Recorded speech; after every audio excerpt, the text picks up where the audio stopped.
Chapter 1. Early Wired Mistrust. You know, there's this thing that happens in your brain when you're a kid and your mom hugs you on Tuesday, but won't look at you on Wednesday. Not because you did something wrong. Not because she stopped loving you. Just because. Well, because she's dealing with her own stuff. Her own depression, her own anxiety, her own unprocessed whatever. And your child brain, which is basically a pattern recognition machine trying to figure out how the world works, starts doing math. It calculates probabilities. Warmth equals maybe. Affection equals temporarily available. And over time, over hundreds of these interactions, your brain doesn't learn that your mom is unpredictable. It learns something deeper. It learns that warmth itself is unreliable, that emotional availability is statistically unlikely. So it stops building expectations around connection and starts building them around absence. This isn't conscious. You're not sitting there at 7 years old thinking, I shall now construct a worldview based on emotional scarcity. You're just adapting. Your nervous system is learning to predict your environment, and your environment is teaching it that people, even people who love you, are fundamentally inconsistent. And here's the thing that matters. This isn't trauma in the way we usually talk about it. Nobody hit you. Nobody screamed. There was no single terrible event you can point to and say, that's where it broke. It was just interruption. Pattern interruption. The rhythm of connection starting and stopping, until your system learned not to relax into it. Then there's the version of you who learned to read rooms like other kids learned to read books. You'd hear your father's car in the driveway and you'd know, just from the particular way the door closed, the speed of his footsteps, the weight of them, whether you should stay visible or make yourself scarce. You tracked your mother's mood through the sounds of kitchen cabinets, through her tone when she answered the phone, through whether she hummed or stayed silent. This is hypervigilance, sure, but it wasn't born from a single traumatic event.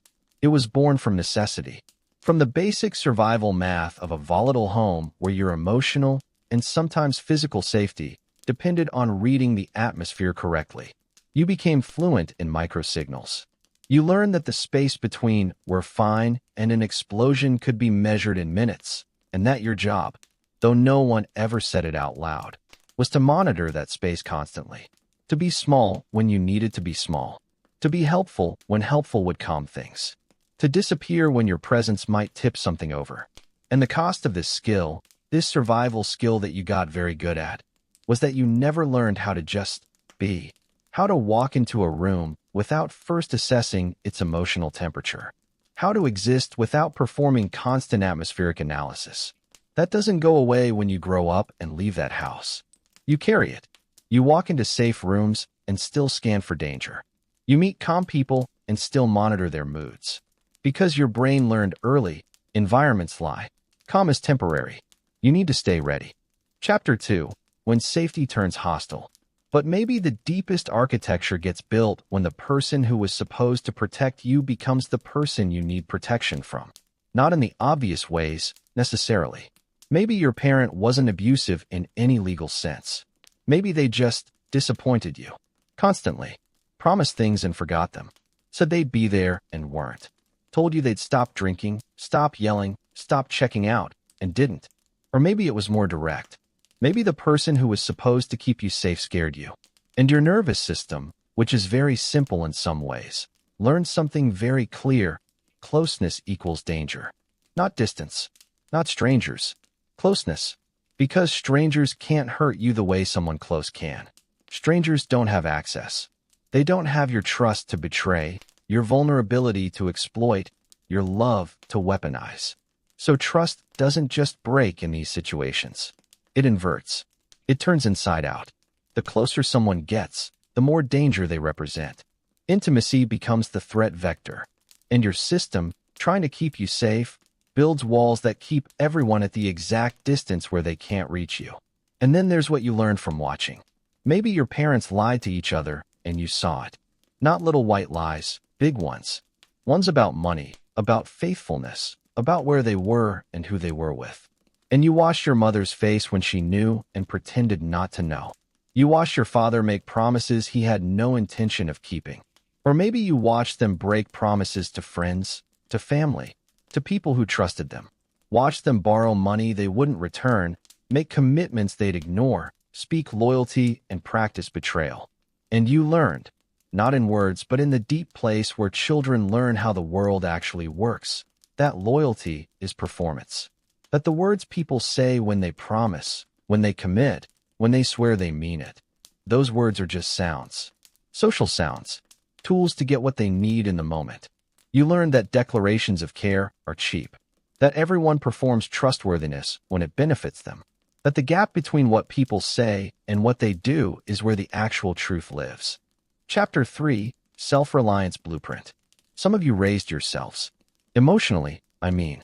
You had parents, technically. They fed you, maybe. Made sure you went to school. But when you were hurt, confused, scared, or struggling, there was no one to go to. Either because they were too wrapped up in their own problems to notice yours, or because asking for help made things worse. So you figured it out alone. You handled your own fears. You solved your own problems. You learned to comfort yourself when you were sad, talk yourself down when you were scared, and push through when you were exhausted.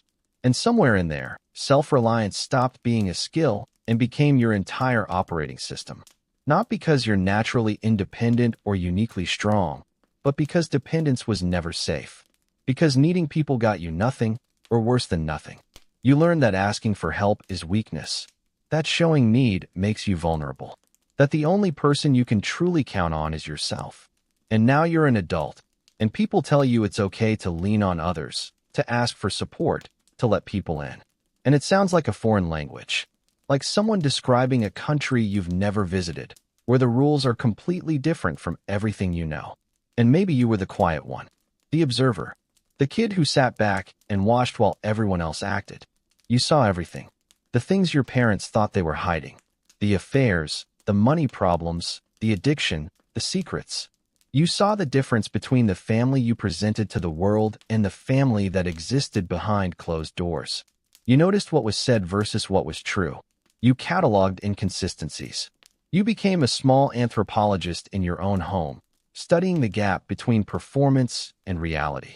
And you learned that surfaces lie. That what people show you is curated. That reality requires investigation, verification, constant cross-referencing between what you're told and what you can observe. You learn not to take anything at face value, to trust your observations over others' explanations, to believe what you see more than what you hear. And this made you sharp, perceptive, hard to fool. It also made trust almost impossible. Because if everything requires verification, if every person is performing a version of themselves that might not be real, if closeness reveals the gap between presentation and truth, then letting someone in means eventually seeing the disappointing reality behind their mask. Better to stay on the outside. Better to observe than to participate. Better to see clearly than to be close.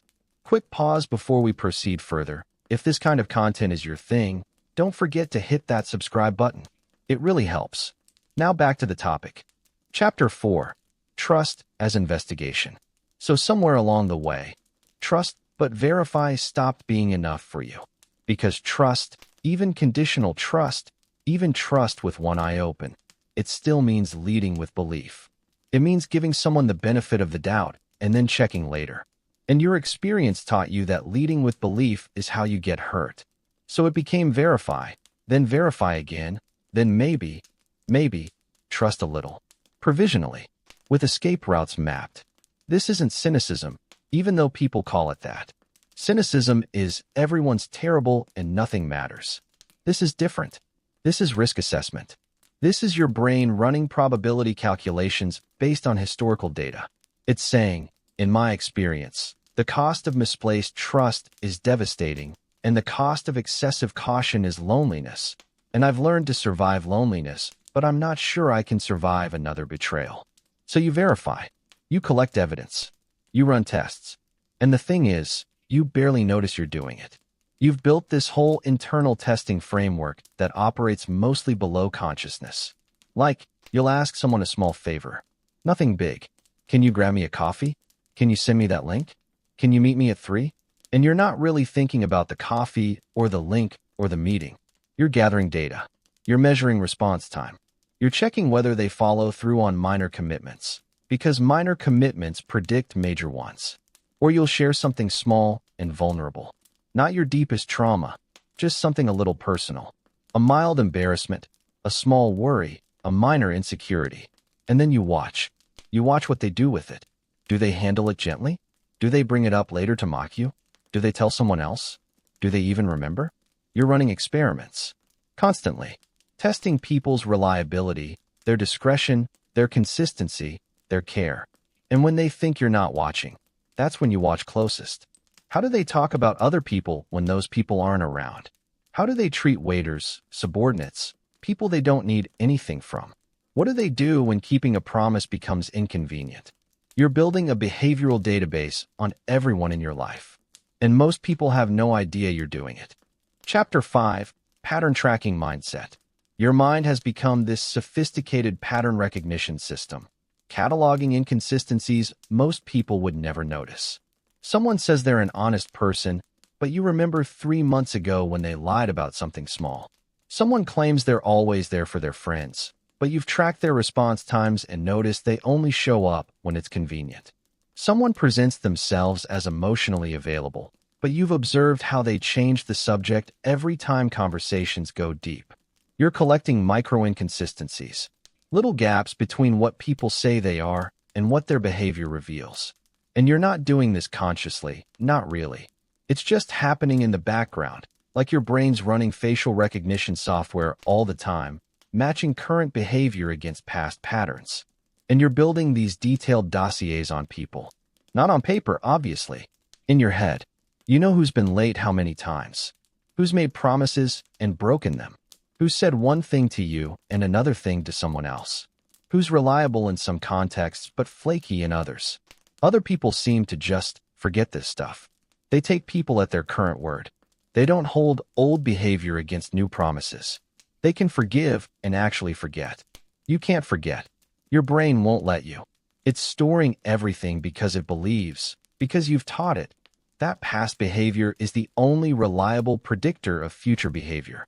That people don't change fundamentally, they just cycle through their patterns. And if you want to stay safe, you need to know the patterns. But here's where it gets tricky. Here's the part that even you know doesn't quite make sense. 10 good interactions don't cancel out one bad one. Someone can show up for you, be reliable, be honest, be consistent, 9 times, 10 times, 20 times. And then they slip once. They cancel plans, they forget something important, they say something that doesn't quite add up. And suddenly, in your internal calculus, all those positive data points get, not erased exactly, but downgraded, recontextualized.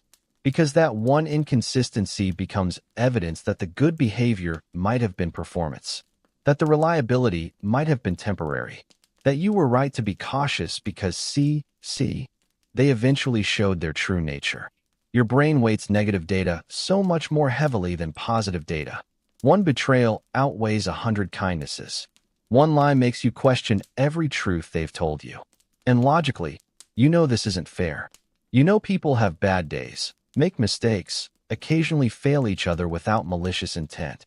You know that one data point shouldn't destroy a whole pattern of positive evidence. But trust has been expensive for you. The cost of being wrong has been so high that your brain has decided false negatives are safer than false positives. Better to reject someone trustworthy than to accept someone dangerous. Better to be alone than to be betrayed again. So your evidence threshold is impossibly high. And even when people meet it, one slip can drop them back to 0. Chapter 6, Relentless Verification Loop. And you don't just take things at face value. Ever. Someone tells you something about themselves, about a situation, about their intentions, and your brain automatically starts cross-referencing. Does this match what others have said about them? Does it align with their past behavior? Does it make logical sense given what you know about human nature, about incentives, about how people actually operate? You're constantly triangulating truth from multiple sources. If someone says they're going through a hard time, you're checking whether their behavior matches that claim. If they say they value honesty, you're reviewing whether their actions demonstrate that value. If they promise they'll change, you're consulting your database of how many times people have promised you that before and actually followed through. You fact-check people's self-presentations against reality. You look for corroborating evidence. You search for contradictions.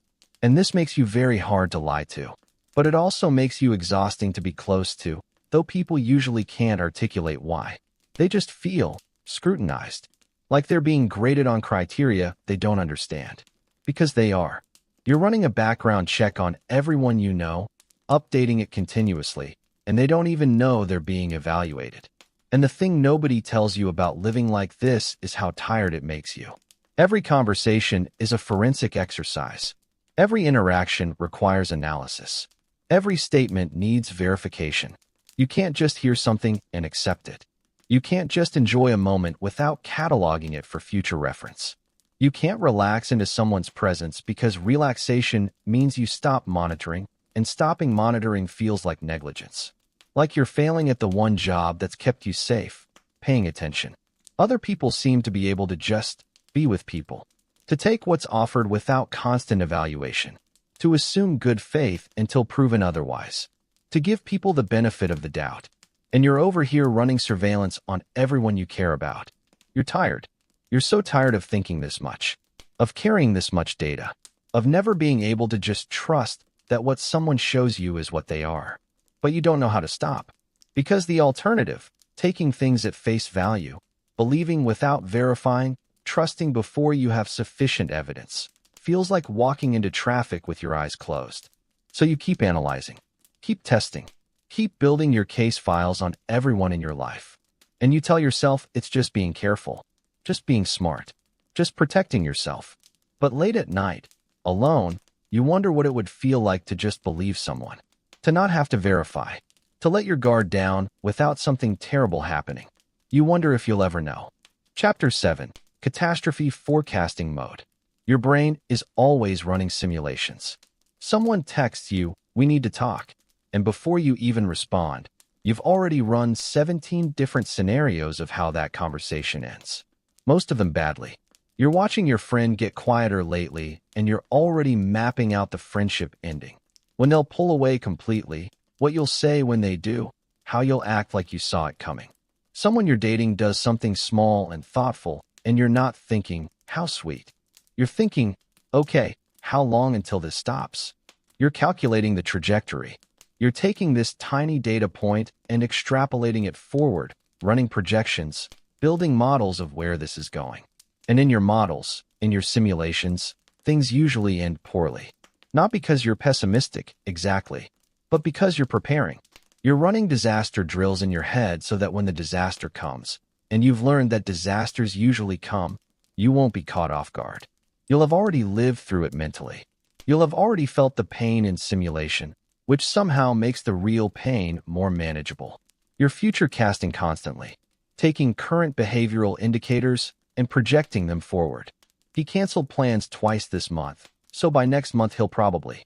She was enthusiastic about this friendship at first, but now she's slower to respond, so in 3 months she'll probably.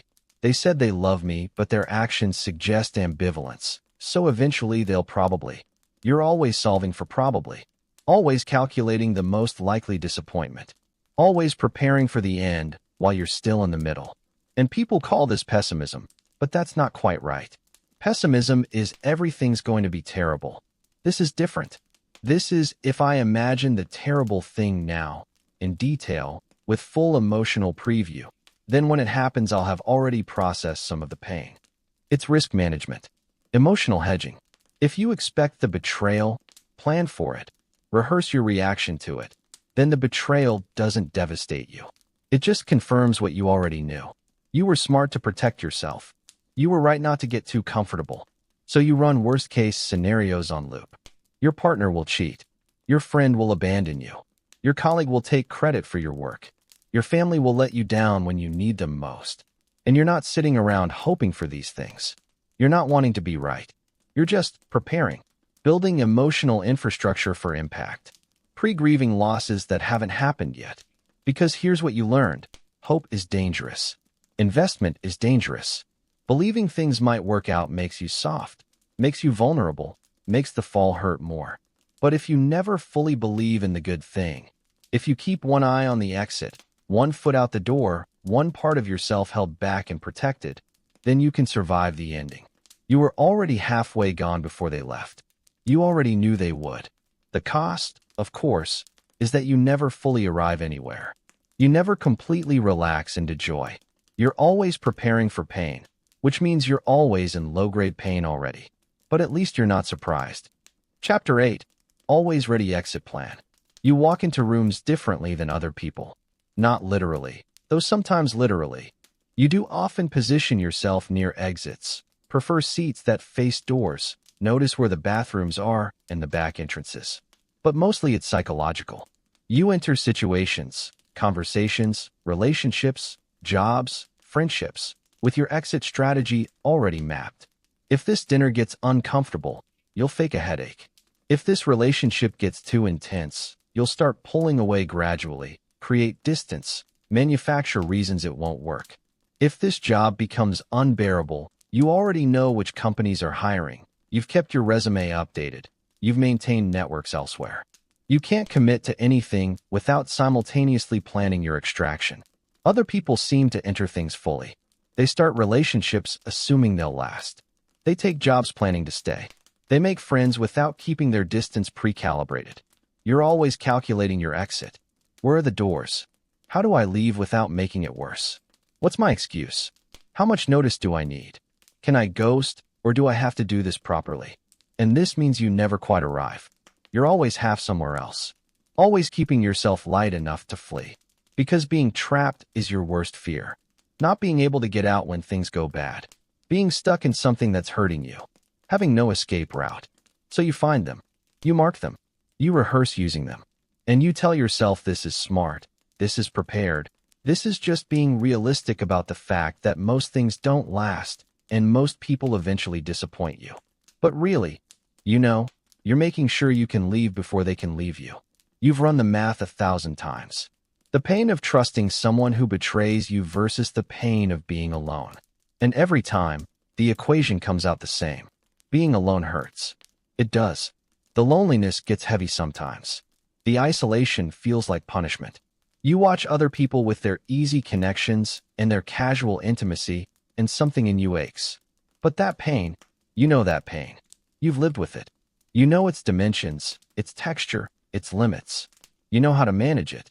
The other pain, misplaced trust, unexpected betrayal, the devastation of giving yourself to someone who damages that gift. That pain is unbearable. That pain is the kind that makes you hate yourself for being foolish enough to hope. That pain has nearly destroyed you before. So when you calculate the cost of being wrong, isolation always wins. If you trust someone and you're wrong, you've handed them the weapon that can hurt you most. You've given them access to your soft parts. You've shown them exactly where to strike. If you don't trust them and you're wrong, if they actually were trustworthy and you kept them at distance, you lose connection, sure. You miss out on intimacy, but you're safe. You're intact. One mistake costs you everything. The other mistake costs you something. The math isn't even close. So you choose distance. Even when connection is possible. Even when someone is showing you they're safe. Because the cost of being wrong about that is more than you can afford to pay. Chapter 9. Slow Trust Collision. And this creates this strange timeline problem. Other people get close to each other in months. They share their histories, their vulnerabilities, their daily lives. They text constantly.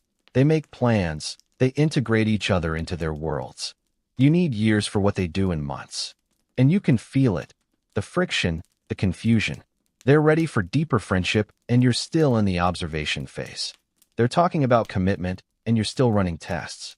They're opening up, and you're still deciding if it's safe. And they think you don't like them. Or you're cold. Or you're not interested. Because your pace doesn't match theirs. And sometimes they wait. Sometimes they're patient. But often they're not. Often they move on to people who meet their pace. Often they decide you're too much work, too slow, too guarded. And then you're alone again. And the loneliness confirms what you already believed. People leave. Connection doesn't last. You were right to be cautious. But the real problem, the thing you can't quite see, is that your caution created the outcome you were afraid of. Your slow pace pushed them away. Your need for time exhausted their patience.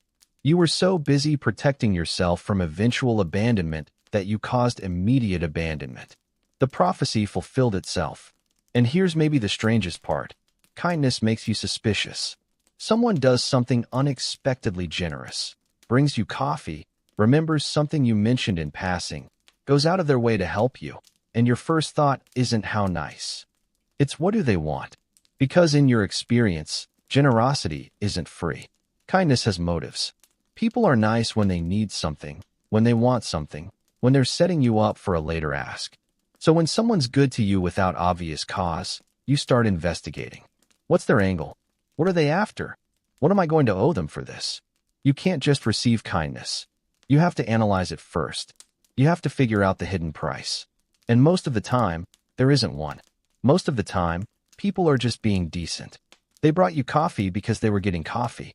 They remembered because they care. They helped because they wanted to help. But you can't believe that. Your threat detection system is calibrated to find danger, and when obvious danger isn't present, it finds subtle danger. Hidden danger. Danger disguised as kindness. So you reject generosity, or accept it awkwardly, or immediately try to repay it so you don't owe anything. You can't let people be good to you without strings, because in your model, strings are always there. You just can't see them yet. And this means you push away the exact thing you're starving for. People try to show you care, and you treat it like a threat. They try to get close, and you interrogate their motives. You've learned to see danger in everything, even in love, especially in love, because love is how they get you. Love is the Trojan horse. Love is what makes you drop your guard right before the knife comes out. So you watch for it. You wait for the reveal. You stay ready for the moment when kindness shows its true face.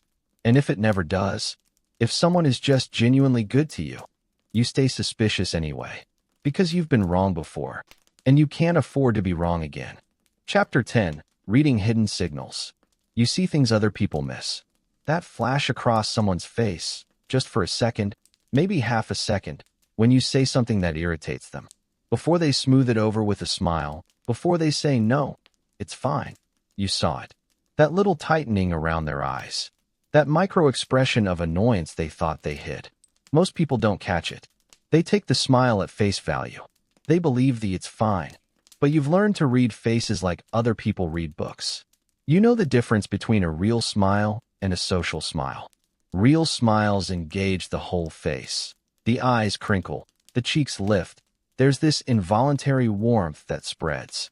Social smiles are just mouth movements. The eyes stay flat, dead, performing. You see the contempt that flickers across someone's expression before they remember to look neutral. You catch the fear, the disgust, the barely concealed judgment.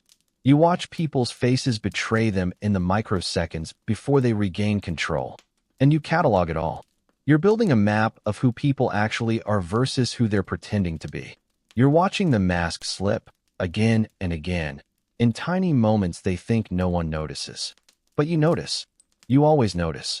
And it makes social interaction exhausting, because you're not just having the surface conversation.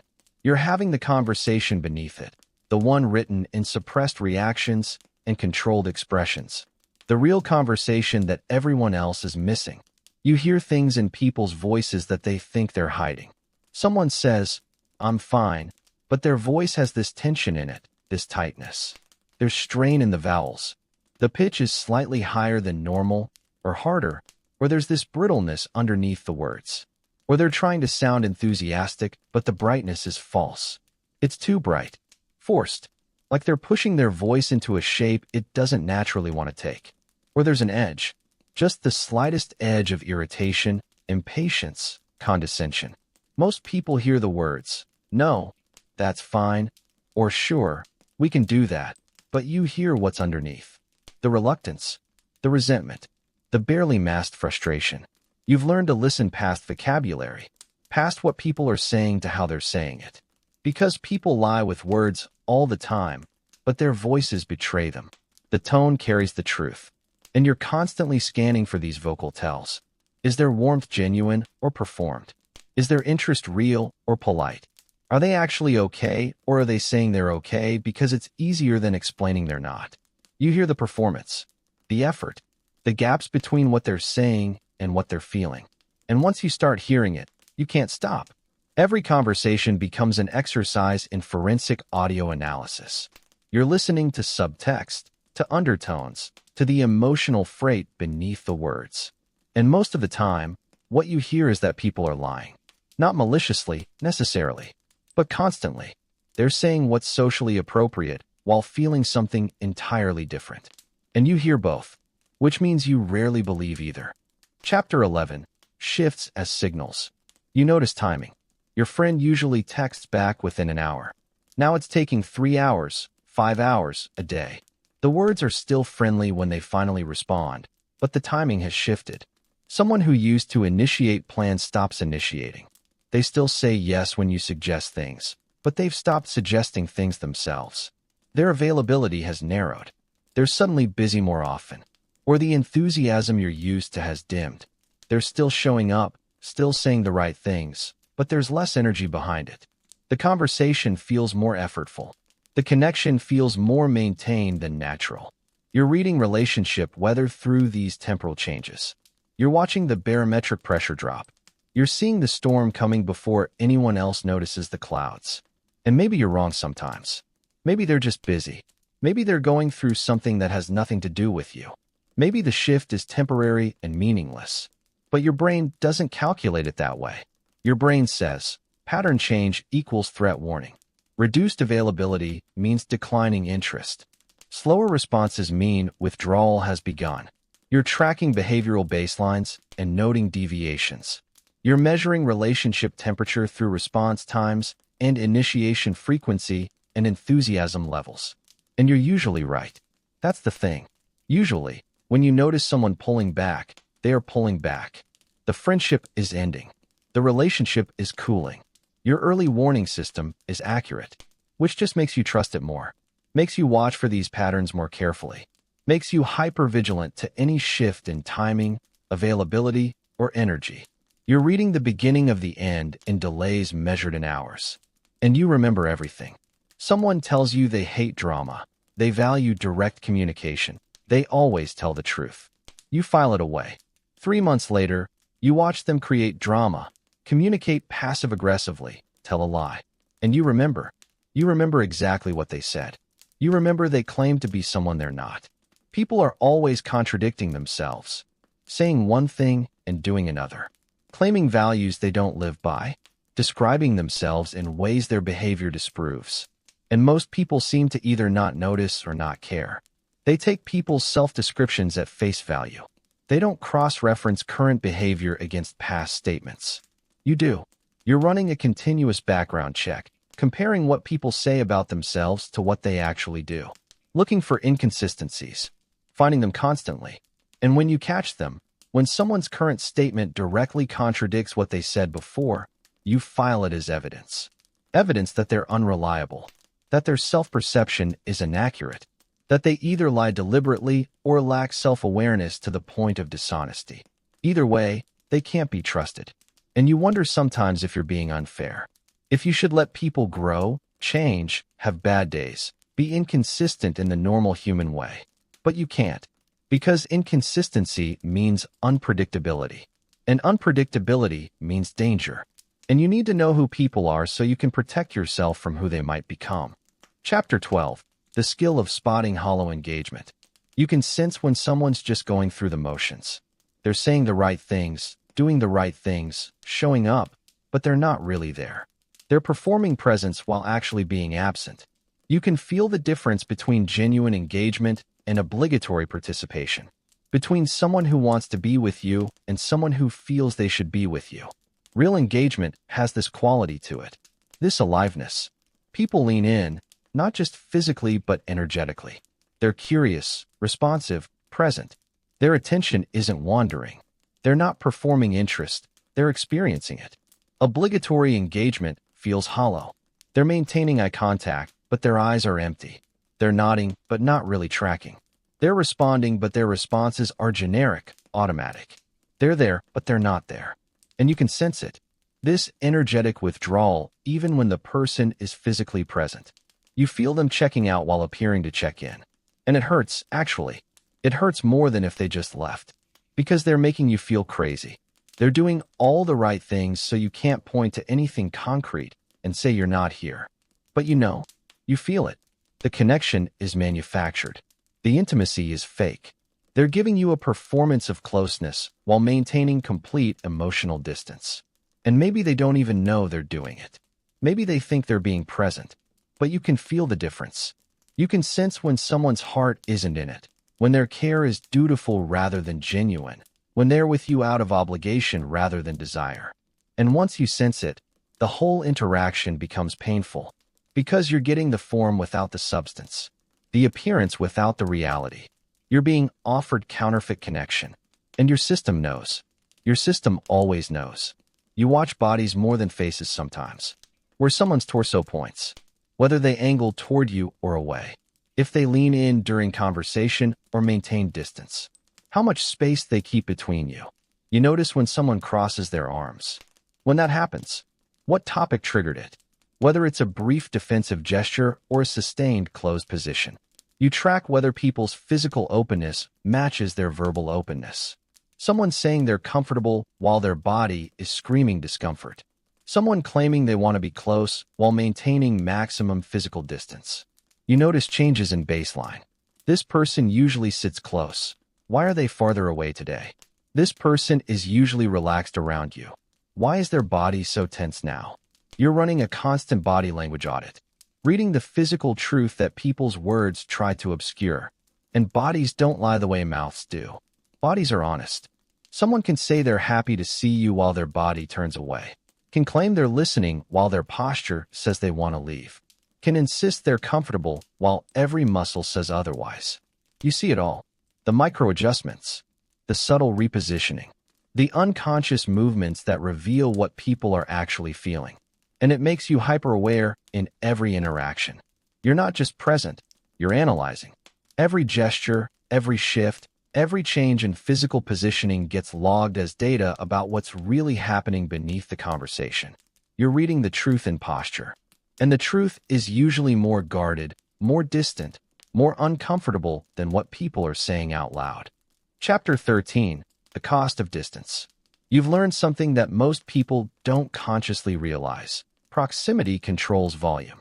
The closer someone is to you, physically, emotionally, the louder they can be in your internal world. The more they can affect you, hurt you, destabilize you. So you control the distance. You use it like a volume knob, turning people up or down based on how much impact you can handle them having. Someone gets too close, starts mattering too much, and you feel your nervous system starting to panic. So you create space. You become less available. You pull back. You turn the volume down before it gets loud enough to hurt. It's not always conscious. Sometimes you just notice you're avoiding someone's texts, declining their invitations, finding reasons not to see them. And if you dig into why, it's because they were starting to matter. They were getting close enough to damage you. So you adjusted the distance. Put space between you and the possibility of pain. And this works, kind of. It keeps you safe. It keeps you regulated. It ensures no one gets close enough to really wound you. But it also keeps you lonely. Because the distance that protects you from pain also prevents intimacy. The space that keeps you safe keeps you isolated. You're constantly calibrating. Too close feels dangerous. Too far feels empty. And you never quite find the distance that feels right. You've built a life of pleasant acquaintances. People you have nice conversations with. People you enjoy in measured doses. People who think they know you, but really only know your surface. And there's a safety in shallow. You get the social benefits, companionship, conversation, someone to grab coffee with, without the vulnerability of actual depth. No one knows your real fears, your actual history, your genuine struggles. You keep it light. You keep it pleasant. You give people the edited version of yourself. And it's comfortable, in a way. Surface-level interactions don't require much. You can show up, perform pleasantness, leave. No one's asking you for anything real. No one's expecting access to your interior. But you notice, sometimes, that everyone else seems to have people who really know them. People they call when things fall apart. People they trust with their mess. You have people you chat with about weather and work and surface things. People who would probably say you're friends, but who don't actually know you. And maybe that's enough. Maybe that's safer. Maybe deep bonds are overrated anyway. But sometimes you feel it. The specific loneliness of being surrounded by people who don't really see you. The ache of being unknown even in company. You chose shallow for its safety. But shallow still drowns you, just slower. Chapter 14. Delayed emotional processing. You feel things alone. Something happens, someone disappoints you, frightens you, hurts you, and you don't react in the moment. You stay calm, controlled, appropriate. You handle it smoothly. Then you go home. And hours later, sometimes days later, the feeling hits. The anger, the grief, the fear. It comes up when you're alone, when it's safe, when no one can see you fall apart. You're emotionally pre-processing, handling your feelings in private before you ever let anyone else near them. Making sure you never bring raw emotion to another person. Because raw emotion is weakness. It's ammunition. It's something people can use against you or fail to hold properly, dropping it, breaking you. So you wait. You process alone. You only share feelings after you've already dealt with them privately, after they're no longer urgent or overwhelming. You bring people the aftermath, never the crisis. The story, never the experience. The managed version, never the raw truth. And this means no one ever holds your pain while it's fresh. No one helps you carry it while it's heavy. You shoulder it alone, process it alone, resolve it alone. Then, maybe, you mention it casually later. Yeah, that was hard. Understated. Past tense. Already handled. And people think you're so strong, so stable, so unaffected by things. They don't know you just feel everything later, in private, where it's safe to break. You've learned to be strategically vulnerable. You share things, sure. You open up, sort of, but it's calculated. Every disclosure is a risk assessment. You'll share the vulnerability that makes you relatable, but not the one that makes you pathetic. The struggle that seems noble, but not the one that seems broken. The pain that's socially acceptable, but not the pain that's too much, too weird, too shameful. You curate your authenticity. You perform openness while maintaining strict internal boundaries. And you're good at it. People think they know you. They think you're being real. They feel close to you. But you know the truth. You're showing them the vulnerabilities you've decided are safe to share. The ones that won't make them run. The ones that create connection without creating actual risk. Real vulnerability. The raw, unfiltered, unstrategic truth of who you are and what you feel. That stays locked away. Because real vulnerability gets punished. Gets mocked. Gets used against you. Gets met with discomfort or rejection or the slow backing away of people who realize you're too much. So you give them managed vulnerability. Calculated authenticity. The performance of openness that protects the reality of your closed interior. And they never know the difference. They think they're seeing you. They're seeing what you've chosen to show them, which isn't the same thing at all. Chapter 15. The illusion of openness. You seem emotionally available. You ask people how they're doing. You listen to their problems. You're responsive, empathetic, present. You do all the things emotionally available people do. But inside, there are walls they can't see. Boundaries they don't know exist. Levels of access you've never granted anyone. You've learned to give the appearance of openness while maintaining complete internal protection. To seem like you're letting people in while actually keeping them out. And this is maybe your most sophisticated defense. Because it doesn't look like defense. It looks like intimacy. People feel close to you. They think you trust them. They believe you're connected. But you know you're not really there. You're performing presence while keeping your actual self somewhere they can't reach it. It's lonely, doing this. Being with people while simultaneously hiding from them. Seeming close while staying distant. But it's safer than the alternative. Safer than actually letting someone all the way in. So you maintain the performance. You give people the appearance of access. You let them think they matter while keeping the real you somewhere they'll never find it. And maybe someday someone will notice. Will see through the performance to the fortress beneath. But probably not. Most people believe what you show them. And you're very good at showing them exactly what they want to see. Chapter 16. Trust takes time. While everyone else is making friends, you're still taking notes. 3 months in, they're sharing secrets, making plans, integrating each other into their lives. 3 months in, you're still in the observation phase. Still gathering data. Still watching. They think you're cold. distant, hard to get to know. They don't understand that you're not being cold. You're being careful. You're running a months-long assessment that feels, to you, like basic due diligence. But to them, it feels like rejection, like you don't want to be friends, like you're holding yourself apart. And you are holding yourself apart because you need more data.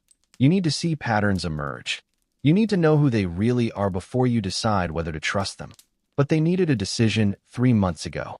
They needed you to match their pace, their enthusiasm, their willingness to dive in. And you couldn't.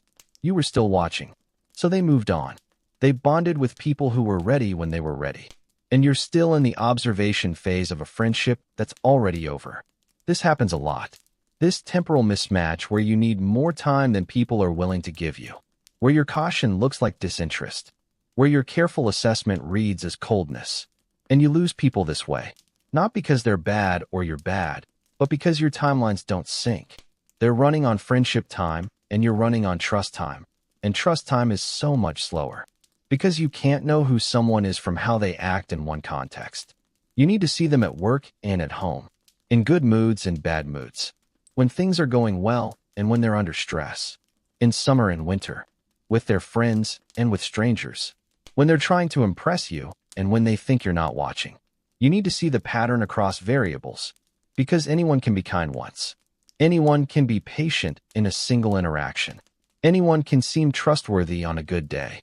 But who are they when they're tired? When they're frustrated? When being kind to you costs them something? When keeping a promise is inconvenient? When your needs conflict with theirs? You need to see them tested. You need to watch them across seasons, literal and metaphorical. You need to know if their character is consistent or just context-dependent.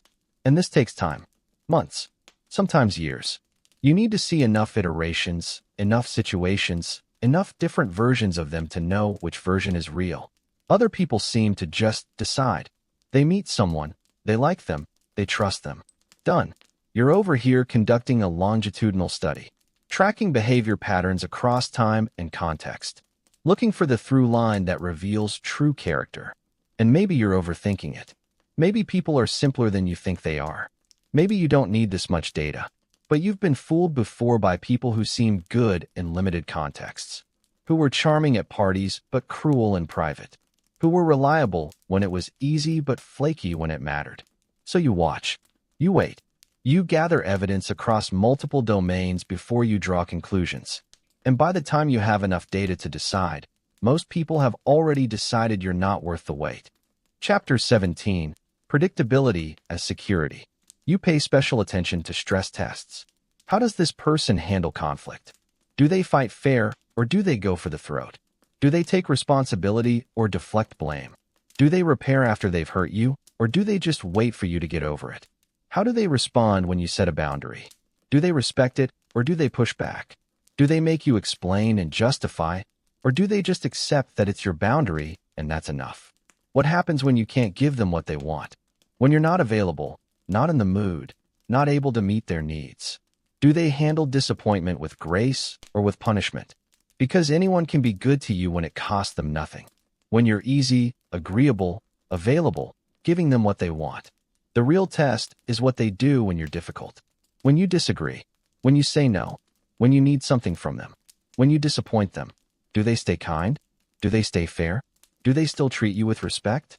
Most people fail this test, in your experience. Most people are only kind when kindness is convenient. When you push back, set limits, have needs, that's when you see who they really are. So you watch for these moments. You notice what happens during conflict.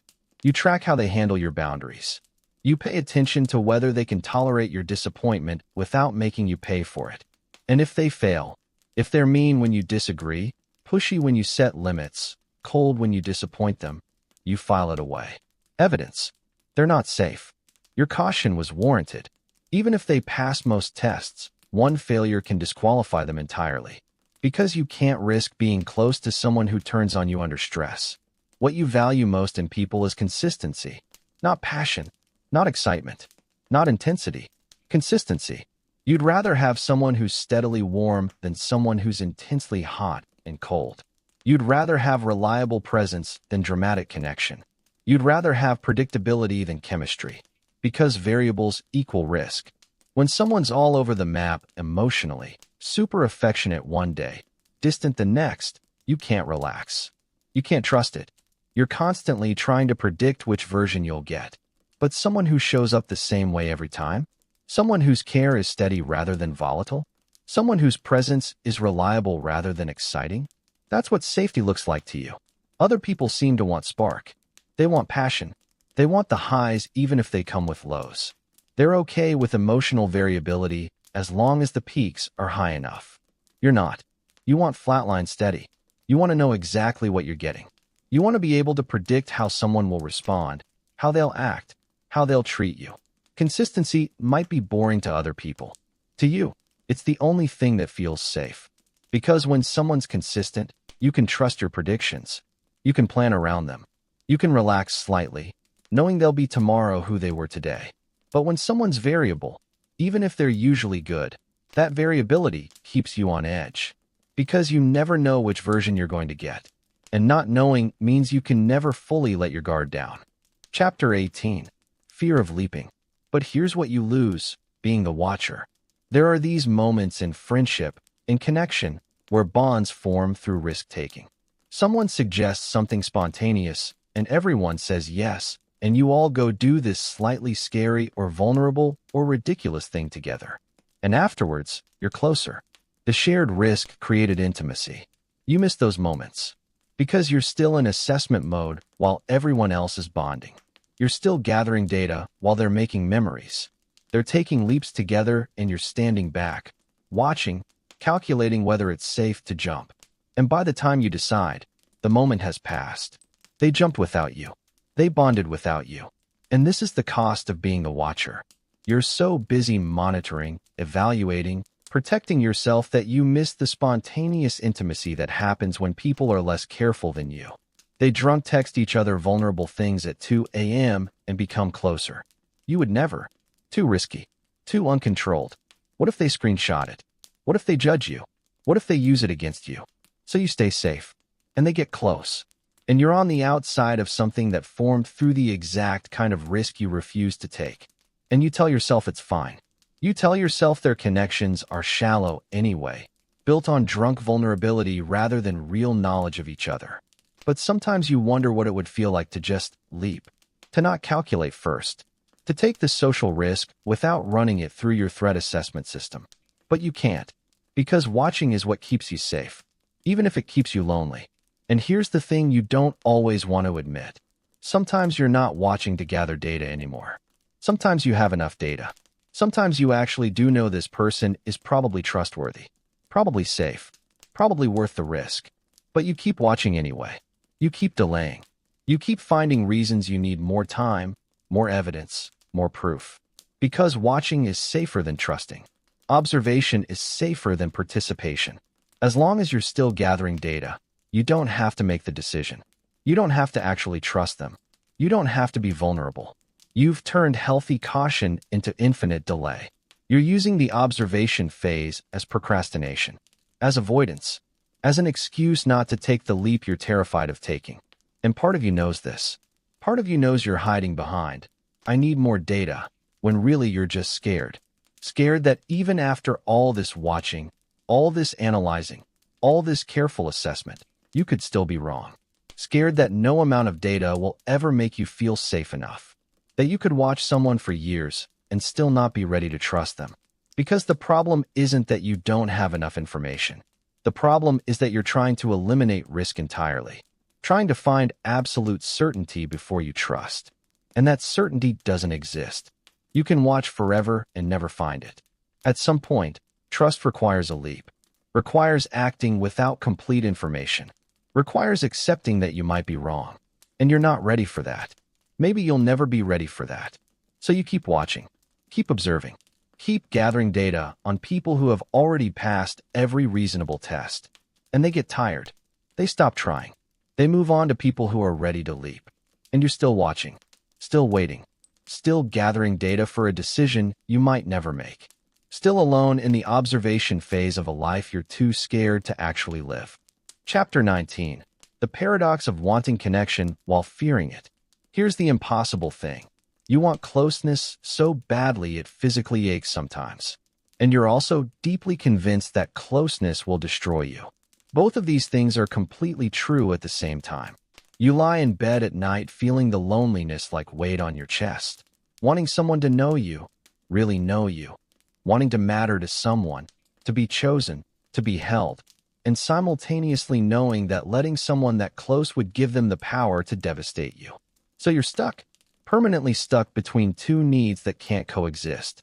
Safety requires distance. Connection requires vulnerability. You can't have both. And this creates this internal stalemate where part of you is reaching out and part of you is pulling back, and neither side ever wins. You're in permanent conflict with yourself. You want intimacy. You're terrified of intimacy. Both. Always. At the same time. And there's no resolution to this. No way to solve it. You just live in the tension, in the permanent contradiction of wanting what you're convinced will hurt you. So you do this dance. This approach avoidance thing that you've probably done 100 times without fully realizing you're doing it. You get lonely. Really lonely. The isolation gets too heavy. So you reach out. You initiate. You open up a little. You let someone get closer. And they respond. They move toward you. They show interest, care, availability. They start matching to you. They start getting close enough to hurt you. And your system panics. Abort. Retreat. Danger. So you pull back. You become less available. You're suddenly busy, distant, vague. You stop initiating. You respond slower. You create space. And they notice. Of course they notice. They feel the withdrawal. So they either chase you, trying to close the distance, asking if you're okay, pursuing, or they step back, giving you the space you're clearly asking for. If they chase, you pull back harder. Their pursuit feels like pressure, like demand, like they're not respecting your need for distance. You resent them for not reading your signals. If they step back, you feel abandoned. They gave up too easily. They didn't care enough to keep trying. They proved they weren't really committed. Either way, you end up confirming what you already believed. People leave. Connection isn't safe. You were right to be guarded. But you created it. You pushed them away and then felt abandoned when they left. You manufactured the exact outcome you were afraid of. And you've done this enough times that you can see the pattern. You know you do this. But knowing doesn't seem to help you stop doing it. Chapter 20. Self-Inflicted Ruin. You sabotage things. Not on purpose. Not consciously. But you do. Someone gets close. Close enough that they're starting to matter. Close enough that losing them would hurt. And suddenly you start finding problems. They're not ambitious enough. They're too clingy. They don't understand you. They're too different, too similar, too something. You start building a case against them. Or you pick a fight. Over something small, usually. Something that doesn't really matter, but you make it matter. You escalate. You push until they push back. And then you have evidence. See? They're mean. They're reactive. They can't handle conflict. You were right not to trust them. Or you just disappear. You withdraw without explanation. You stop responding. You ghost or near ghost, creating distance through absence. And if someone asks you why, you have reasons. Good reasons. They did this thing. They said that thing. You noticed this pattern. Your reasons sound logical. But really, underneath the reasons, there's just fear. They were getting too close. You were starting to care too much. You were becoming vulnerable. So you created distance. You manufactured reasons to leave before they could leave you. You destroyed the connection before it could destroy you. And it works, in a way. You stay safe. You stay protected. You prove to yourself that you were right not to trust. Because look, another relationship failed. You just don't let yourself see that you're the one who failed it. You're the one who sabotaged it. You're protecting yourself from a threat that doesn't exist by creating the exact outcome you're afraid of. You want someone to understand you completely, to see all of you, to know you in that deep way where you don't have to explain yourself, where you're just known. But you also can't let anyone see you fully. Can't let them get close enough to really look. Can't be that visible, that exposed, that seen.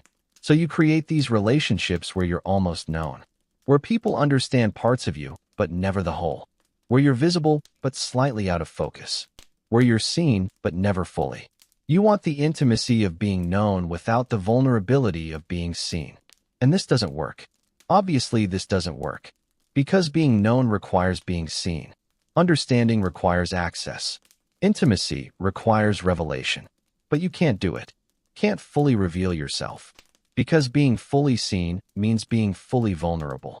And being fully vulnerable means someone could hurt you in ways you might not survive. So you give them pieces. Selected pieces. Curated pieces. Enough to create connection, but not enough to create danger. And you end up with relationships where you're lonely even inside them. Where someone knows you, but doesn't really know you. Where you're intimate, but not really intimate. You're perpetually slightly obscured. Always a little out of reach. Even to people who love you. And you want more. You want to be fully known. But you're too afraid to be fully seen. So you stay in this half space. Neither alone nor connected. Neither hidden nor revealed. Wanting what you're too scared to have. Chapter 21. Perfection as armor. And you've built this fantasy of the perfect person. Someone who would be automatically safe. Someone you wouldn't have to test, verify, watch. Someone you could just trust immediately because they'd be so obviously trustworthy. Someone who'd understand you without you having to explain. Who'd meet your needs without you having to ask. Who'd handle your vulnerability perfectly, never using it against you, never dropping it, never making you regret showing them. Someone consistent, reliable, patient, safe, so safe that your defense systems could just relax. And you're waiting for this person, looking for them, measuring everyone against this impossible standard. And real people, actual humans, can't meet it. They're inconsistent sometimes. They misunderstand you. They handle your vulnerability imperfectly. They have bad days, make mistakes, occasionally let you down. So you dismiss them. Not trustworthy enough. Not safe enough. Not the right person. And you keep waiting for the perfect person who doesn't trigger your fear. Who doesn't require you to take a risk. Who makes trust easy. But that person doesn't exist. Trust is never automatic. Safety is never guaranteed. Every relationship requires risk. But you've convinced yourself that the right person wouldn't feel risky. That true connection wouldn't be scary. That if you have to be afraid, they must not be the one. So you reject real, imperfect, available people while waiting for a fantasy person who would make vulnerability safe. And you stay alone, protected from imperfect humans by an impossible standard that ensures you'll never find anyone good enough. You watch yourself do this. You see yourself push people away. You notice the patterns, the sabotage, the impossible standards, the approach avoidance dance. You know your walls keep you lonely. You understand intellectually that your defense systems are hurting you more than they're protecting you at this point. But you can't seem to stop. You watch yourself reject connection you actually want. You feel yourself pull back when someone gets close. You notice yourself manufacturing reasons to distrust people who are probably trustworthy. And you hate it. You resent your own fear. You're angry at your defense systems for keeping you isolated. You want to be different, braver, more open. But wanting to be different doesn't make you different. Understanding your patterns doesn't change them. You still feel the panic when someone gets close. You still run the threat assessments. You still believe, deep in your nervous system, that trust is dangerous and distance is safety. So you keep doing it. Keep pushing away what you want. Keep protecting yourself from connection. Keep choosing safety over intimacy. And you're furious at yourself for it. Frustrated that you can't just be normal. Can't just trust people. Can't just let someone in without all this analysis and fear and resistance. You watch people who trust easily and you feel envious and also superior. Envious because it looks easy for them. Superior because you think they're naive, unprotected, vulnerable to harm. But mostly envious. Because they have something you want and can't seem to access. They have connection. Real connection. Without all this fear. And you're over here, safe and protected and lonely, watching yourself choose isolation over and over while desperately wanting someone to break through your walls. But also knowing that if someone did break through, you'd probably just build new walls behind the ones they broke. You want differently. Want to be capable of trust. Want to let someone matter without panicking. But you don't know how. And you're stuck in this paradox of wanting what terrifies you, reaching for what you push away, longing for what you're convinced will destroy you. And there's no resolution. Just the permanent tension of wanting two impossible things, safety and connection. Both. Neither. Always. Chapter 22. Fortress of Self-Sufficiency. You've built a life where you don't need anyone. Not in the healthy independence way. In the fortress way. In the if I need nothing from anyone, they can't disappoint me way. You handle everything yourself. Your problems, your pain, your struggles, your logistics, your emotions, your crises. All of it. Alone. And this feels like strength. It feels like wisdom. It feels like you've figured out something other people haven't. That self-sufficiency is the only real security. Because needing people is vulnerability. Needing people means giving them power over you. Means they can say no, or say yes but resent it, or help you but hold it against you later. Means you owe them something.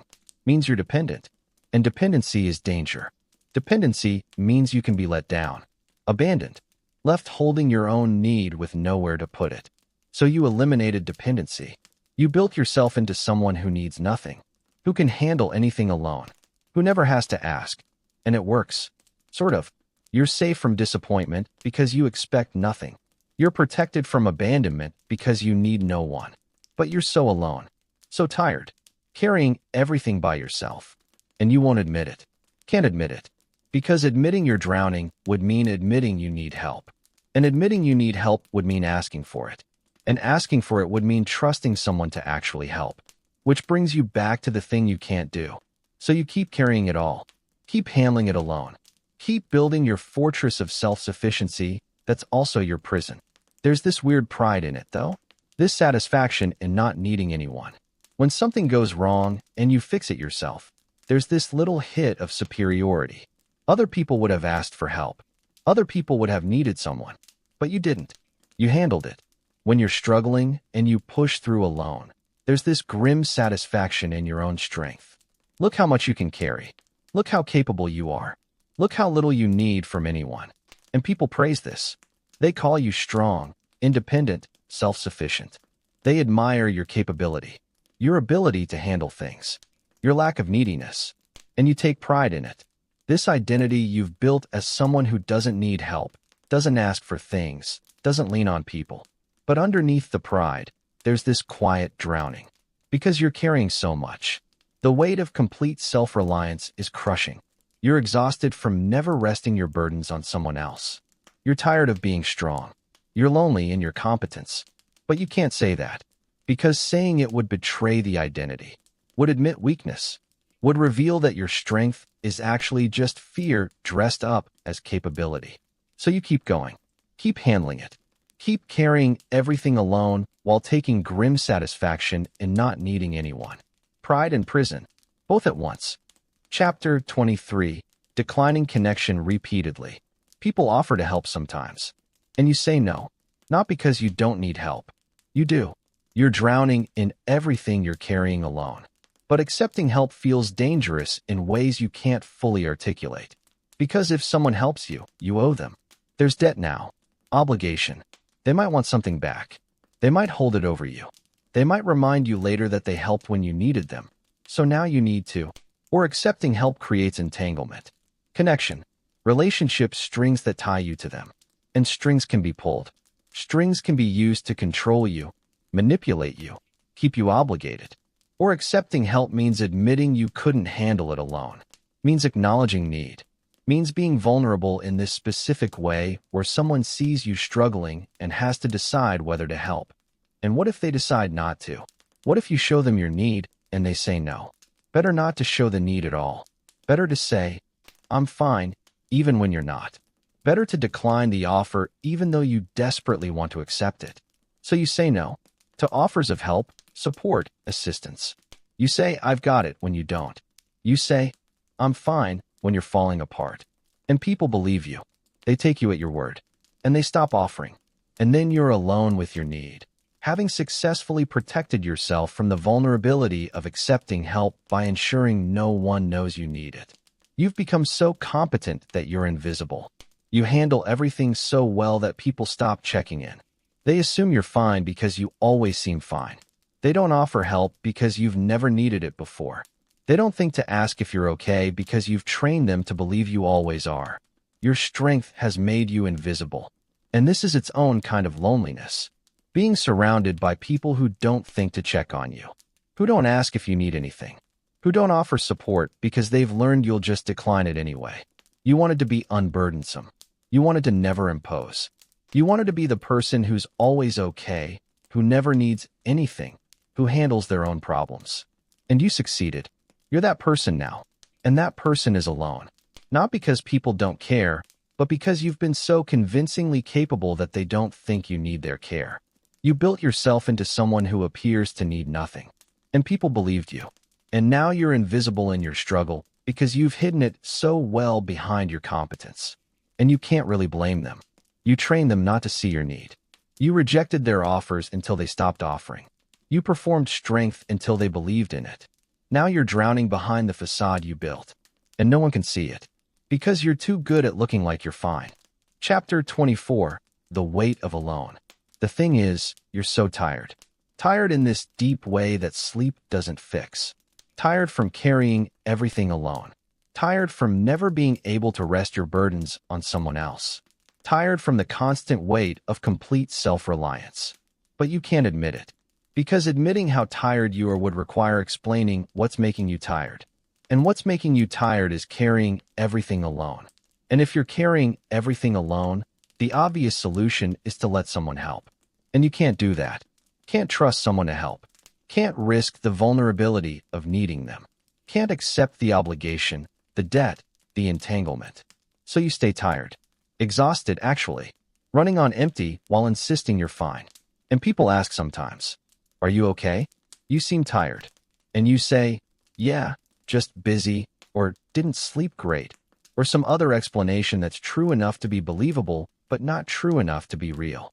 Because the real answer is, I'm exhausted from carrying everything by myself, and I'm too scared to let anyone help me. And that answer requires vulnerability you don't have access to. So you keep carrying it. Keep handling it alone. Keep being tired in this way you can't admit, because admitting it would mean asking for help, and asking for help would mean trusting someone to actually help. And you learned a long time ago that trust is dangerous. That people let you down. That asking for help is weakness that gets punished. So you stay tired. Stay strong. Stay alone in your exhaustion. You watch other people do this thing that seems impossible to you. They ask for help. Casually. Like it's normal. "Can you grab me something from the store? Can I borrow your car? Can you help me move? I'm struggling, can we talk?" And people say yes. Just yes. They help. They show up. They offer support. And then the person who asked helps them back later. Or doesn't, and it's fine. There's this natural flow of asking and giving and receiving that seems to work for them. They build these networks of mutual reliance. They lean on each other. They share the weight of being human. They let themselves need people and let people need them, and somehow it works. And you watch this like you're watching people speak a language you don't understand. Because in your world, asking for help is dangerous. Needing people is vulnerability. Accepting support creates debt. Showing your struggle invites judgment or rejection, or people using your weakness against you. But for them, it seems normal. Easy even. Like they were taught this language of interdependence and mutual support that you were never taught. They know how to ask without shame. How to receive without obligation. How to lean without collapsing. How to need people without it feeling like life or death. And you don't know how to do any of that. You only know how to be completely self-sufficient. How to need no one.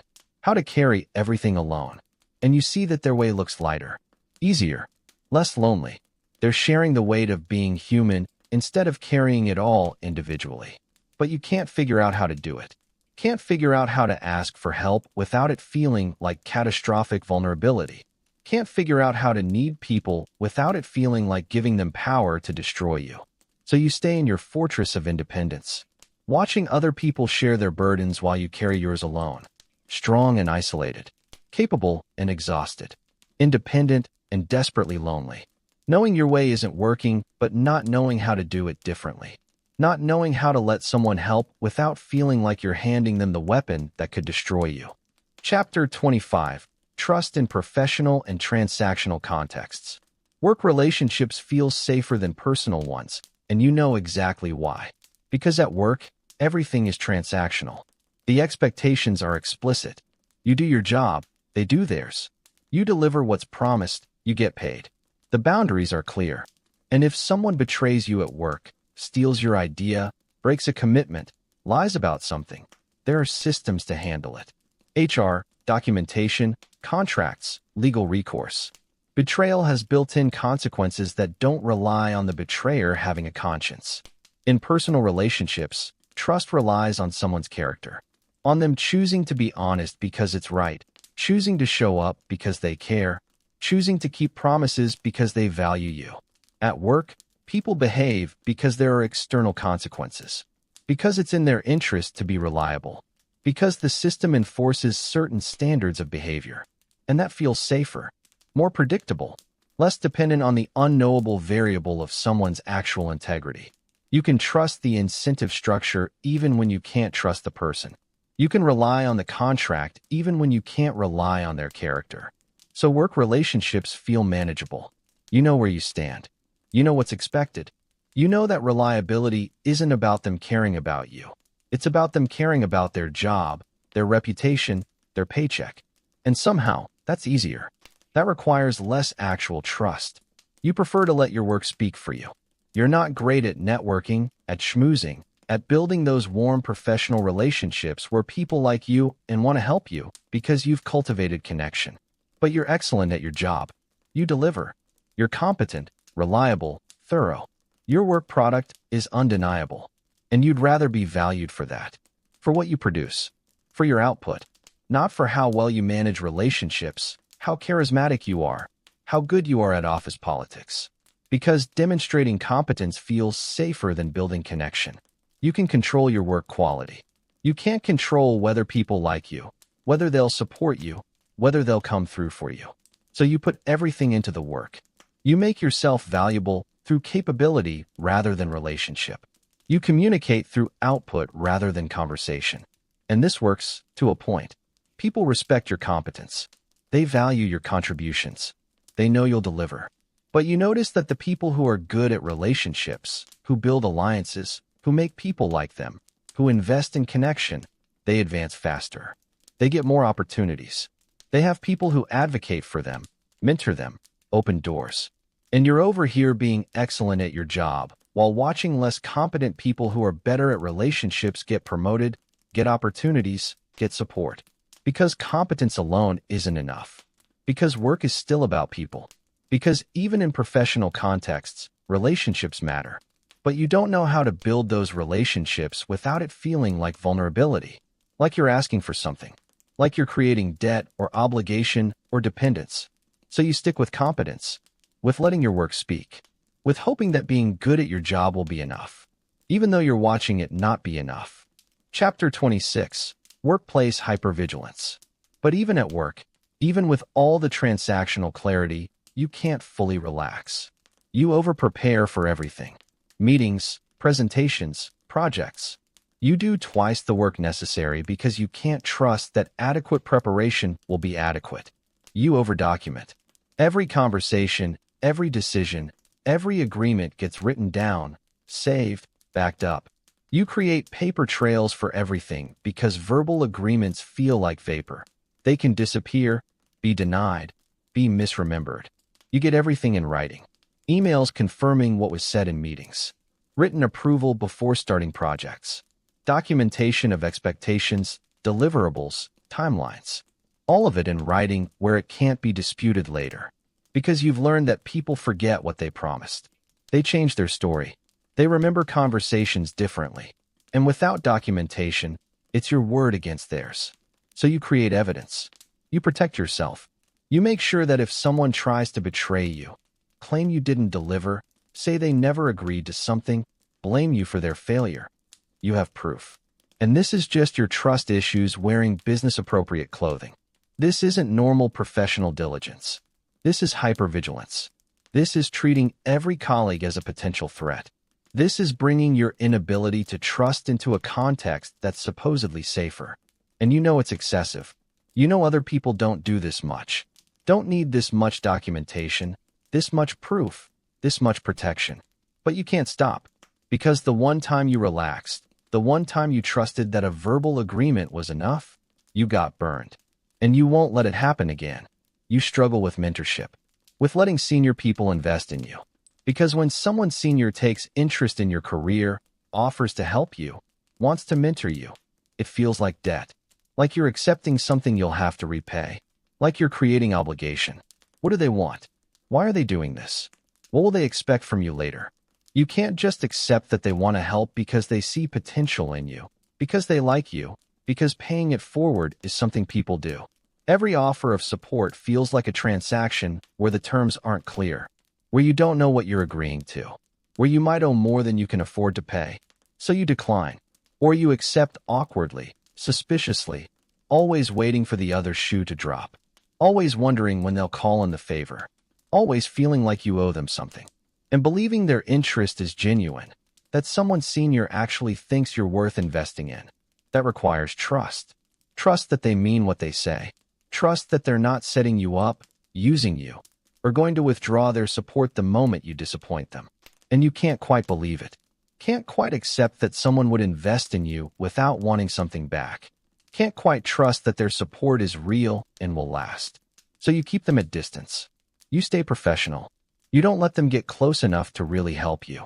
And you watch other people accept mentorship easily, naturally, building relationships with senior people who advocate for them, who open doors for them, who help them advance. And you're alone with your competence, declining support because accepting it requires a trust you don't have. Chapter 27. The team you don't trust. Group projects reveal everything about you. You say you'll trust the team. You say you're collaborative, but you're not. Not really. You're checking everyone's work, verifying that what they said they'd do is actually getting done, redoing things that aren't up to your standards, positioning yourself as backup for every role because you don't trust that people will actually deliver. You're not collaborating. You're managing risk. You're treating every team member as a potential point of failure that you need to compensate for. And you're exhausting to work with because of this. People feel your lack of trust. They feel monitored, doubted, undermined. They feel like you don't believe they're capable. And you don't. Not really. Because you've learned that people let you down. They drop balls. They do subpar work. They fail to deliver. So you position yourself to catch everything. You take on more than your share because you don't trust others to carry theirs. You verify and double-check and essentially do other people's jobs to make sure nothing fails.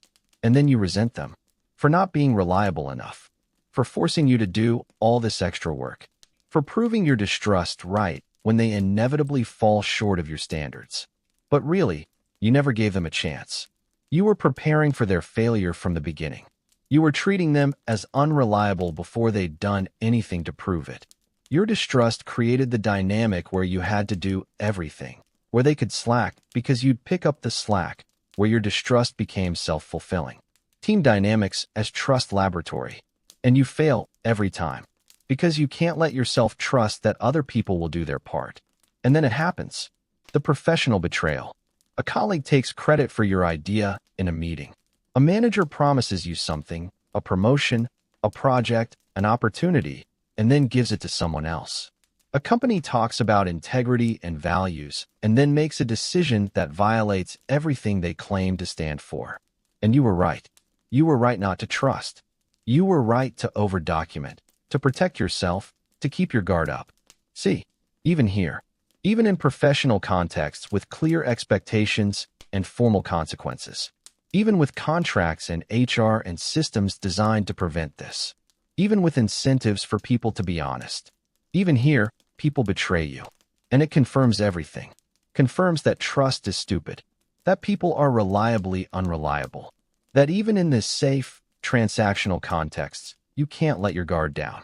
If you can't trust people at work, where external systems enforce good behavior, how could you ever trust them in personal contexts where there are no external systems, where you have to rely entirely on their character?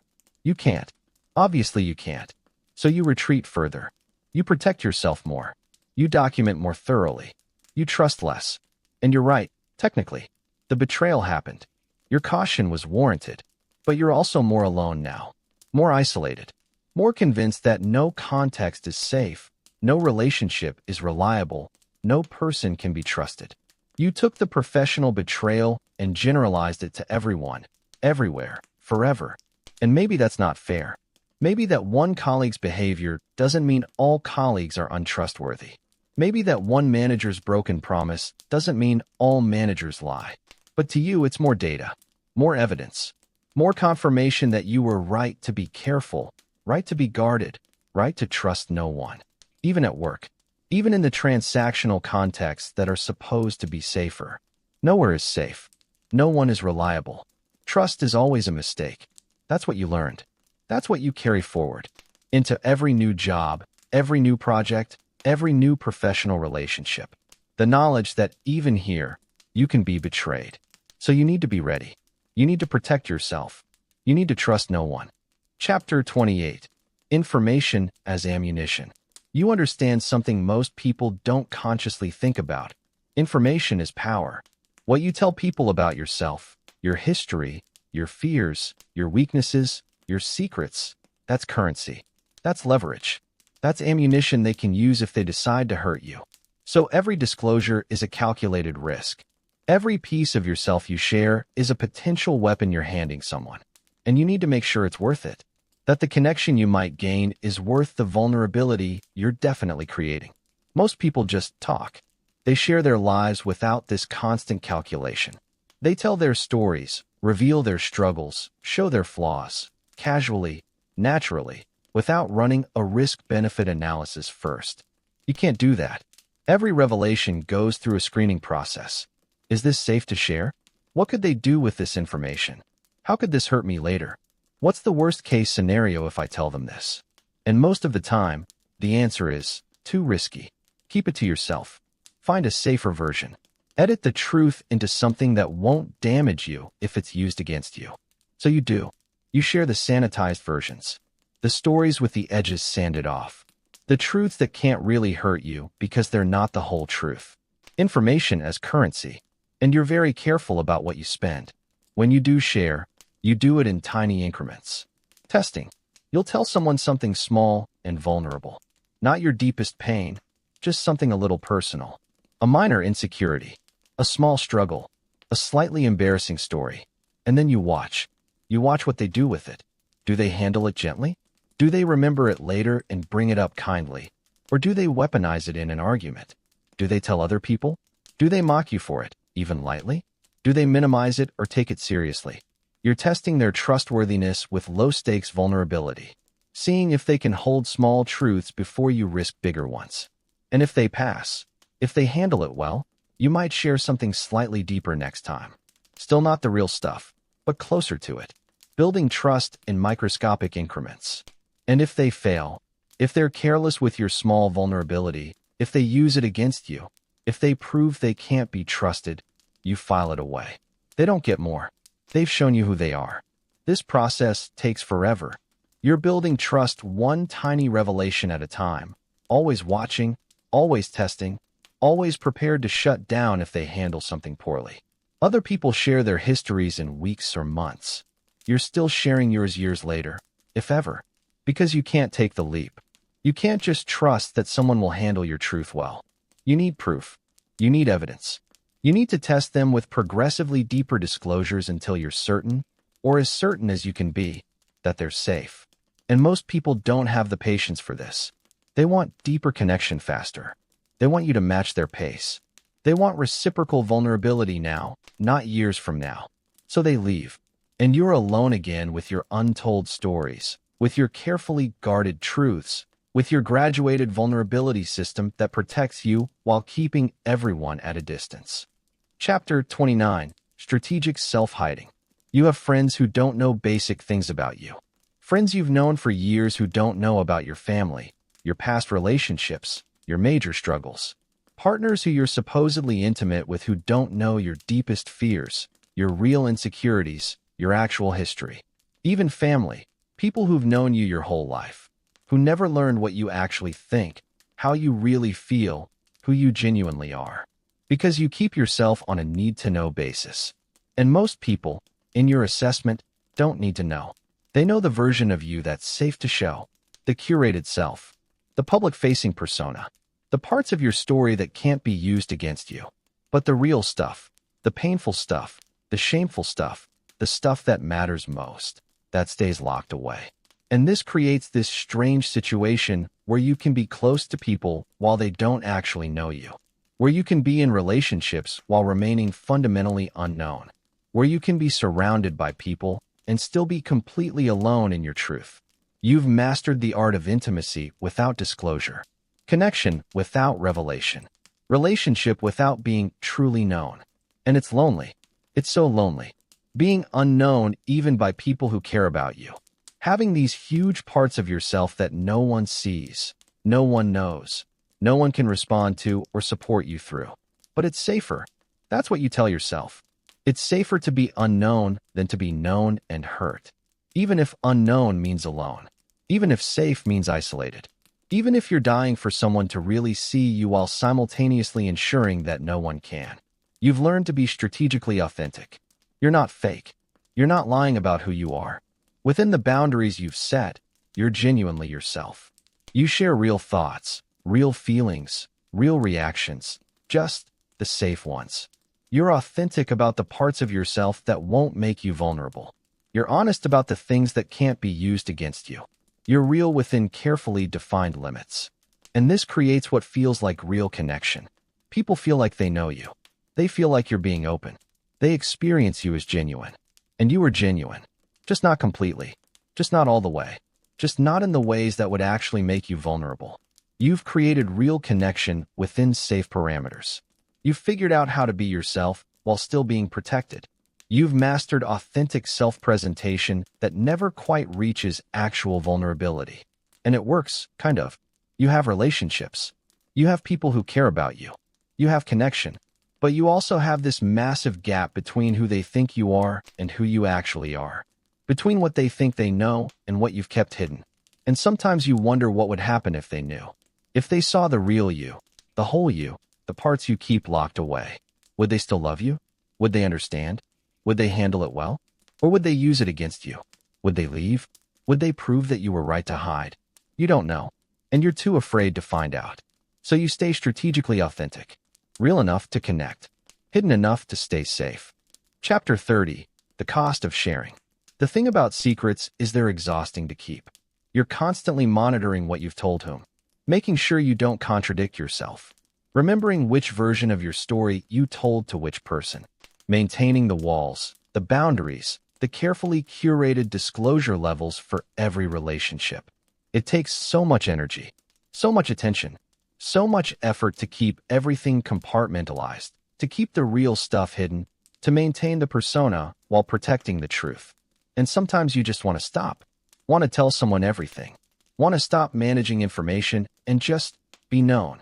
But sharing the secrets is terrifying, because once they're out, you can't take them back. Once someone knows, they know forever, and they can use that knowledge however they want. You can't unknow what you've told them, can't unshare what you've shared. The vulnerability is permanent. So you're stuck between the exhaustion of hiding and the terror of revealing. Between the weight of secrets kept and the risk of secrets shared. And there's no comfortable place. Hiding is exhausting. Sharing is terrifying. You can't win. So you stay in the middle. Half hidden, half revealed. Known but not really known. Seen but not really seen.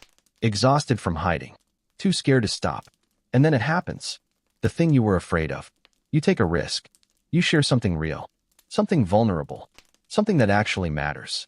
Maybe you tell someone about your childhood, your trauma, your deepest fear, your real struggle, the thing you've been hiding for years because it feels too raw, too shameful, too much, and they use it against you. Maybe not immediately, maybe not in the moment, but later, in an argument, in a moment of anger, when they want to hurt you, they reach for the vulnerability you gave them and they weaponize it. They throw it back in your face. They mock you for it. They use your deepest pain as ammunition. They prove that your fear was justified, that sharing was a mistake, that vulnerability is dangerous. And everything in you wants to scream, I knew it. I fucking knew it. Because you did. You knew this could happen. You knew people use your vulnerability against you. You knew sharing was risky, and you did it anyway. You took the leap. You trusted them with the real thing. And they proved you should have kept hiding. So you shut down. Completely. You close off whatever you'd opened. You rebuild the walls higher than before. You reset your disclosure timeline to 0. No more sharing. No more vulnerability. No more trusting people with the truth. Because look what happens. Look what they do with it. Look how they use your pain as a weapon the moment it's convenient. You shared yourself and got punished for it. Got hurt in exactly the way you were afraid of being hurt. So you go back to secrets. Back to hiding. Back to strategic authenticity and carefully curated disclosure and never letting anyone see the real you. Because the real you gets hurt. The real you is vulnerable. The real you is too much, too broken, too painful to be safe. Better to be unknown. Better to be hidden. Better to be alone in your truth than to share it and watch someone use it to destroy you. You tried opening up. You tried trusting someone with your vulnerability, and they confirmed every fear that made you withhold it in the first place. So you lock it down. All of it. Everything real, everything true, everything that actually matters. You put it back in the vault. And this time, you're not taking it out again. This time, you're staying hidden, staying safe, staying unknown. Because being known is too dangerous. And you learn that the hardest way possible. By trying it. By risking it. By giving someone the real thing and watching them use it to hurt you. Never again. Chapter 31. Reading Inconsistency as Danger. Someone cancels plans on you, and your whole body reacts like you're under threat. Not just disappointment. Not just inconvenience. Full threat response. Heart rate up, stomach tight, mind racing. Because to you, canceling plans isn't just canceling plans. It's evidence. Evidence that they're unreliable. That their commitment to you is conditional. That when something better comes up, when showing up becomes inconvenient, they'll choose themselves over you. Other people seem to understand that things come up. That people get sick, get overwhelmed, have emergencies, need to reschedule. They take cancellations at face value, adjust their plans, move on. You can't do that. Because flakiness feels like deception. Like they said they'd be there, and they lied. Like their commitment was fake. Like you can't believe anything they say because if they'll break this promise, they'll break any promise. And logically, you know this might be disproportionate. You know that one canceled plan doesn't mean someone is fundamentally untrustworthy. You know that sometimes people genuinely can't make it. But your nervous system doesn't care about logic. It's running on pattern recognition. And the pattern it recognizes is, people who cancel are people who leave. People who don't show up once will eventually stop showing up entirely. This is how abandonment starts. So you react. You pull back. You mark them as unreliable. You adjust your expectations downward. You protect yourself from future disappointment by assuming they'll disappoint you again. One cancellation becomes evidence of character, becomes proof that you were right not to fully trust them. You struggle to tell the difference between flexibility and unreliability. Healthy people adapt. They adjust their opinions when they learn new information. They change their minds. They respond differently to different contexts. They grow, evolve, modify their positions. And you see all of that as instability, as inconsistency, as evidence that they don't have a core self, that you can't predict them, that they're fundamentally untrustworthy because they're variable. Someone says they believe one thing, and then later says something slightly different. You don't see growth or nuance. You see contradiction. You see someone who can't be trusted because their story changes. Someone acts one way with you and another way with someone else. You don't see context-appropriate behavior. You see deception. You see someone performing different versions of themselves, which means none of the versions are real. Someone makes a decision and then changes their mind. You don't see healthy reconsideration. You see flakiness. You see someone who's impulsive, unreliable, someone whose commitments mean nothing. You can't distinguish between healthy human variability and character instability. So you treat all variance as threat. All flexibility as evidence of unreliability. All adaptation as proof that this person has no solid core you can depend on. And this means you're constantly finding people untrustworthy for being normal, for being human, for adapting and growing and responding to context in the way that healthy people do. You want rigidity. You want people to be exactly the same in all contexts, forever, because that's the only way you can feel safe, the only way you can predict them, the only way you can trust them. But people aren't rigid. And your inability to tolerate normal human variance means you're constantly disappointed, constantly finding evidence of untrustworthiness, constantly marking people as unsafe for being flexible. Chapter 32. Catastrophizing small lies. Someone tells you a small lie, something inconsequential, something that doesn't even matter, and you extrapolate it to everything.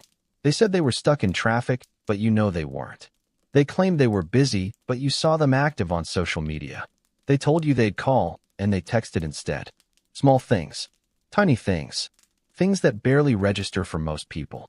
But for you, they're catastrophic. Because if someone lies about small things, they'll lie about big things.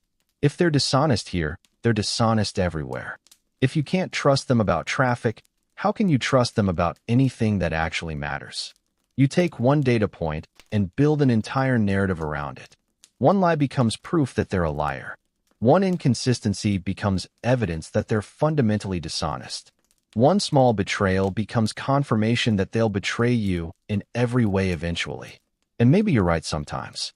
Maybe small lies do indicate bigger dishonesty. Maybe minor deceptions are red flags for major ones. But mostly, you're catastrophizing. You're taking something small and making it everything. You're letting one minor contradiction define your entire perception of someone. And this means you're constantly finding reasons not to trust people, constantly discovering evidence of their untrustworthiness in tiny, meaningless things, constantly building cases against people based on insufficient evidence. One small lie and you've decided they're fundamentally dishonest. One cancellation and they're unreliable. One mood shift and they're unstable. Your pattern completing with minimal data. You're seeing the beginning of betrayal in every minor inconsistency. You're treating small imperfections as proof of major character flaws. And it keeps you safe, maybe. Keeps you from being blindsided. Keeps you protected. But it also keeps you alone. Because no one can survive your scrutiny. No one can be consistent enough, honest enough, reliable enough to pass your tests. Everyone eventually does something small that you interpret as something catastrophic, and then they're marked untrustworthy, unsafe, filed away as another person who proved they can't be trusted. You have this thing where you take a few data points and complete the pattern. Someone is distant twice, and you've already written the ending. They're pulling away. They're losing interest. They're going to leave. You can see the whole trajectory from 2 interactions. Someone makes 2 mistakes, and you know they're incompetent. Someone contradicts themselves twice, and they're fundamentally inconsistent. Someone disappoints you in 2 different ways, and you've built a complete profile of how they'll disappoint you in every way. You're not waiting to see the full pattern. You're not gathering enough data to draw accurate conclusions. You're taking limited information and extrapolating complete narratives. And your narratives are always about betrayal, about abandonment, about untrustworthiness. You're completing patterns in the direction of your fears, not in the direction of reality. Someone who's been warm 90 times gets cold twice, and you decide they're a cold person who is faking warmth. Someone who's been reliable for months flakes once, and you decide they're unreliable and you just hadn't seen it yet. You give enormous weight to negative data and almost no weight to positive data. You let a few bad instances define someone while dismissing hundreds of good instances as anomalies or performances. And this keeps you in a constant state of confirmed distrust, because you're always finding patterns that prove people are untrustworthy. You're always completing narratives that end in betrayal, even when the full pattern, if you looked at it honestly, shows someone who's mostly reliable, mostly honest, mostly consistent. Someone who occasionally has bad days or makes mistakes or shows normal human variability. But you don't see that. You see the inconsistencies. And from the inconsistencies, you build complete stories of fundamental untrustworthiness. And then you act on those stories. You pull away. You protect yourself. You mark them as unsafe. Based on incomplete patterns. Based on limited data. Based on your fear completing the narrative before reality does. Chapter 33. Rigid Expectations Trap. You expect people to be the same person they were last week, last month, last year. You don't allow for growth, for evolution, for people learning, changing, becoming different versions of themselves. If someone's personality shifts, if their interests change, if they develop new perspectives, you see it as instability, as evidence that they never had a solid core, as proof that you never knew who they really were. You don't let people have bad days without marking them as secretly bad. You don't let them make mistakes without deciding that's their true nature. You don't let them be context-dependent without calling them fake. You want everyone frozen, predictable, exactly the same in all situations across all time. Because variance scares you. Change scares you. Not knowing exactly who someone will be in any given moment scares you. So you enforce this rigid consistency standard that no one can meet. Because people aren't consistent. People grow. People have moods. People respond to contexts. People are different at work than at home, different when stressed than when relaxed, different on good days than bad days.